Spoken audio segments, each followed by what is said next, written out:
Hi, this is Professor Ujjwal K Chowdhury, Pro Vice Chancellor of the Adamas University and the Dean of its Media School.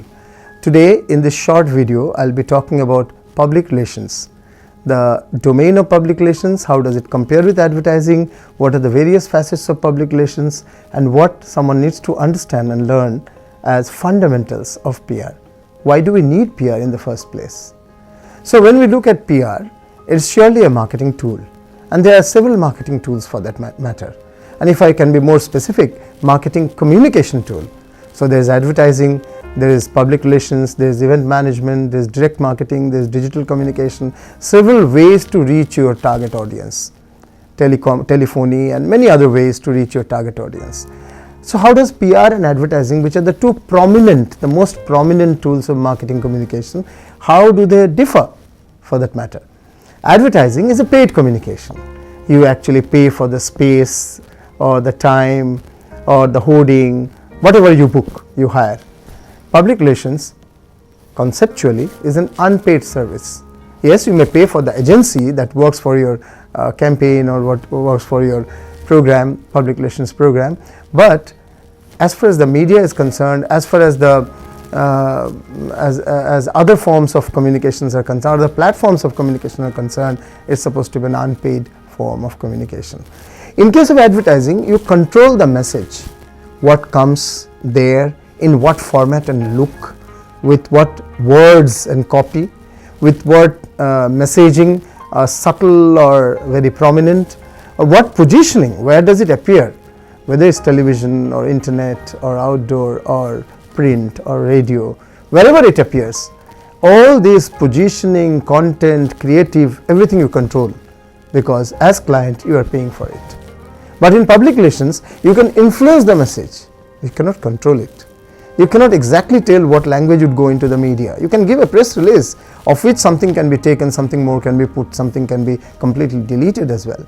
So there is a big difference between the two. Advertising creates awareness of your product or service or your offering. From the point of view of the manufacturer or the service provider, it creates an awareness. So you launch a product, the first time it's through normally advertising. But public relations builds the credibility of that product or the service. So awareness being built by the first line of communication, marketing communication, that's advertising. PR picks it up to build a reputation around it, its image, depending on its impact, depending on its reach, depending on the feedback of the people altogether. So it's more credible because it's a third party endorsement. So often people say, when a beautiful lady says that she is beautiful, it's advertising. But when someone else says that she is beautiful, that's public relations. You make a third party endorsement, either a celebrity or the media or an eminent writer speaking about you. That's where PR comes in, and hence it's much more credible. So in effect, advertising talks about information, public relations talks about reputation, about image, about sometimes even crisis communication. And in advertising, you are directly talking to your audience, but it's unidirectional. There is no way normally that the audience can give a feedback. But PR is supposed to be conversational. It's supposed to be not unidirectional, but multidirectional, and also a feedback process. The mechanism of feedback has to be there. But both have to blend well in building a brand. You cannot have a credibility built without awareness, and you cannot sell your product only built upon your own messaging, paid messaging, without any credibility. So both go together. How do you really audit PR? You audit a PR by the share of impressions. How many impressions across whichever media, which audiences. Share of voice, in which both advertising and public relations come together. And the ad space value. Suppose a news story, a 3-column news story has come of a certain space amount. So what would the advertisement cost if that space of the news story was an advertisement? So add to that higher visibility, because news are higher visible than advertising. Add to that higher credibility. So 3 times of the ad money is usually considered to be the value of a PR story. So in these ways, PR auditing is done. What are the various functions and let's say the tools of PR? One is very often known is press release and press conference. When you have just something to inform people without much detailing, it's just a new product or something like that, or an extension, brand extension or something, a new branch and all. So you send a press release. But if it involves a little bit of discussion, a little bit of interaction and a bigger story, then you go for a press conference when you have to bring some people before the media. And also a major function of PR is to create new practices, new behavioral patterns. So when you have a tea in your college canteen, it's 10 rupees or 20 rupees, coffee, whatever. But when you have in barista, it's 180 rupees. When you have in Starbucks, it's 320 rupees maybe.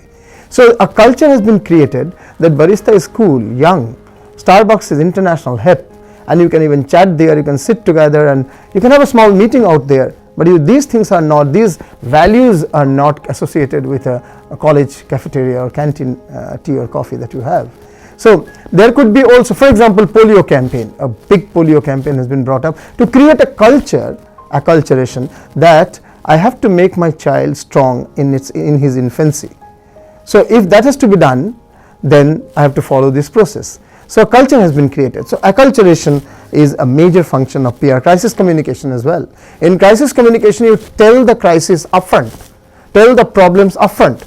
If there is a mistake on behalf of the client, let him tell it, but also tell what steps you are taking. What is the regulatory scenario in which you are functioning? What are the constraints, societal or other constraints in which you are functioning, which might have led to the crisis? And now what steps you are taking to ameliorate that, and what steps do you plan to take? So crisis communication has to have a plan. So apart from that, one of the major work of PR is research. So preparing dossier or backgrounder of the issue or of your client. I've done it for some states of India. I know how much of research goes into it, what details are going. So anything that has something to do with the possible messaging has to be researched first. And also PR uses events, because events is direct communication. You get the feel, touch and feel of the product and service, you can take it to your audiences. Yes, events are limited by the number of people, which can be amplified through television and other forms of communication, but events is also a major tool of PR. Testimonial, who are benefited by what you say, which is the society and the regulatory authority or the government in whose context or jurisdiction you are functioning. If they are talking about you, it's a great testimonial, it's a great PR. And leadership positioning is another function there, because the client's leadership and his vision or their vision have to be established in the media and in the public mind through the media. So that's another PR function. So these are various PR functions that we can look at. New media PR, particularly bringing in social media, bringing in social listening. What are people talking about you in social media, and answering to the issues, whether good or bad. Even a critical point in new media or social media is good for you if you can turn it into, you can tweak into a right answer or right image, because many a time information is limited with the audiences who comment on social media. So it's important to allow people to vent whatever their feelings are, but to answer that also. Generating conversation is very crucial. So public relation is an intelligent domain, is an intelligent function, is an intelligent profession. It talks about human behavior, it talks about social behavior, it understands communication functioning, it understands how to create image, build reputation, and handle crisis when the image takes a beating, if at all. Over to an exciting career